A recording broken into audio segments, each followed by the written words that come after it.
And the Singapore Grand Prix is underway.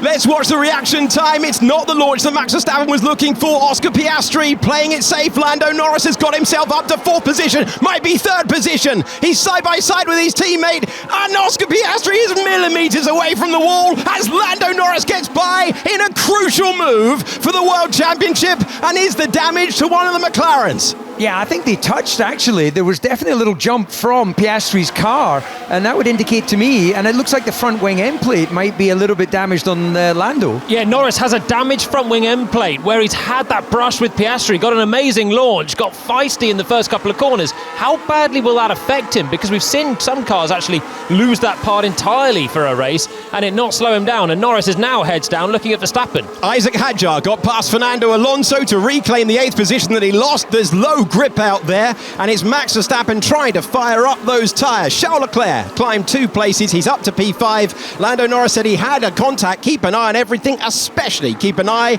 on that front wing end fence. This is on board with Lando Norris. He's got his teammate on the right-hand side, super aggressive into this one. He hit Max Verstappen. So are we cool with Lando just barging out of the way, or what's the go there? So we're looking at it. Let me get back to you. Oh, come on, so, guys. You know what that is? You know what that is? It's like, well, hold on, we should reverse positions. Let's cut back to Charles Leclerc. Look at all the guys on the inside. Hamilton, goodbye. We're going to pass him. Antonelli's now struggling as well from the inside. So Verstappen then just using the soft to hold position. Even further back, the guys were struggling away. That's a nice move from Leclerc. Now we'll look forward. That is in the realm of hard racing on the first lap. No further action from the stewards. As a team, we can see Lando has to avoid Verstappen, so we won't take any action during the race. We can review further afterwards. Mate, that's not fair. I'm sorry, that's not fair. Oscar, we'll have the opportunity to review together afterwards. Focus on this race, mate. We can still have a good result here. Yeah, but if he has to avoid another car by crashing into his teammate, then that's a pretty job of avoiding. Lando, the gap to Oscar is 4.7. He's going to have to pit soon to cover Leclerc. Are you willing to let let Oscar pit the lap before you? Yep. No, I would not. And McLaren hoping that this time it's a good stop for Lando Norris. It's an identical scenario to Monza. This time Norris has said, no, don't pit me second just in case. Pit me first, take no chances, and he'll cover off Piastri, who will have to pit on the next lap as well. And it's a clean stop, this time for Norris too. Oh, they were looking for that. They really were looking for the clean stop. 2.1 is exactly what he needed. As you can see, Max Verstappen making his way by into the braking zone of turn number 1. He's got the track position. Norris has the fresher tyres. Okay, listen carefully. We have an engine issue, 3 to 4 tenths a lap. Wait, what the hell is wrong with this engine again? Hello from downtown. That's a late braking move for Oliver Behrman, who kept it within the white lines. Beautifully positioned it. He'll be looking for some slick work. Not quick. Happens. Not quick. We've talked so much about Lando Norris's slow pit stops. 5.2. They've got this issue where their equipment doesn't seem to be firing. It's the left rear. There we go. Finally, we can see it behind the fronts. There's another front right issue. That wheel gun not giving that mechanic love. That's really going to cost Fernando Alonso. 9.2. Oh, I think if I was his race engineer, I'd be unplugging the radio at this point. 34 to go. If you speak to me every lap, I will disconnect the radio. I'm going to ask Palmer for the lottery numbers in a minute. It's going to be turn 14. This is where Lando Norris nearly came a cropper last year, and a lock-up for Verstappen.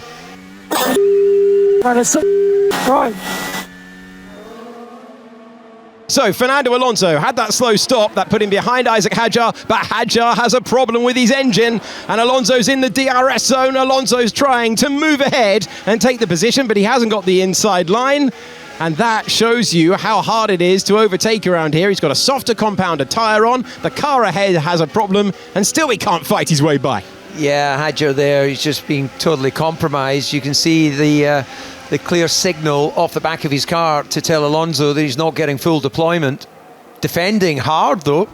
Well, if I mentioned the yellow nose of Verstappen being a tiger, Fernando Alonso is one as well, and here he goes. Squirreling all over the road as he applied the power. He's got more of it than Hadjar has, and Fernando Alonso gets by. Trophy for the hero of race. Obviously calling out Hadjar for defending so aggressively with clearly an issue with his car. Further battling out of the points includes Colapinto in 15th, and it's Hulkenberg ahead of Bortoleto, Gasly, and there's debris there on the racetrack, and there might be more if you go side by side through that turn. It's getting very, very tight between the Alpine and the Sauber of Bortoleto. Gasly trying to rescue something from his wicket. Nico Hulkenberg following into turn 7, and I wondered if that was the moment. I wonder if it is Hulkenberg. Is he going to be on the exit here? There it is. And this was the lock-up for Alex Albon, battling up against Fernando Alonso. Cue a new set of tyres for Albon finally. He's just come into the pits to get rid of that set of mediums. It just seems that dirty air, turbulent air we've been talking about, it's just enough. Oh, off the road goes Hulkenberg, and that's been threatening to happen for a number of laps now. Crucially, he keeps the car running. Coming from a long way back, if he's just going for this. Oh, it is. It's a rear lock early on in the braking. Yeah, I think he might have been slightly surprised by the entry speed of the Alpine. So we have Antonelli chasing down Charles Leclerc. He's been within DRS for a while now, and there is the first offensive move for Max Verstappen. Verstappen versus Norris for second position, and for the first time, Verstappen had to drive on his mirrors. So this is going to be the overtake that Antonelli did many moons ago on Charles Leclerc down the outside. Oh, lovely, lovely stuff. How about that? Late lunge again. He's made that a habit of his rookie season. He was in contention a couple of years ago, but in 2025, George Russell wins the Singapore Grand Prix. He'll take the checkered flag ahead of Max Verstappen in second, and McLaren will cross the line in third and fourth. McLaren will retain their crown. They are the Constructors champions of 2025. McLaren, world champions once again. Yes, mate. Well done. Woo! What a weekend. Well done. Oh yeah! Come on! George, that was mega today. Driver-car combination, perfect. I'm pretty tired, man. I didn't drink, I feel too bad. But who cares? We all won another world championship for McLaren. For George Russell, when the Mercedes isn't always the fastest car, you have to take your chance, and he has done so. The satisfaction of a great year, now featuring 2 Grand Prix victories, and that helps Mercedes in their quest to seal second in the Constructors' Championship.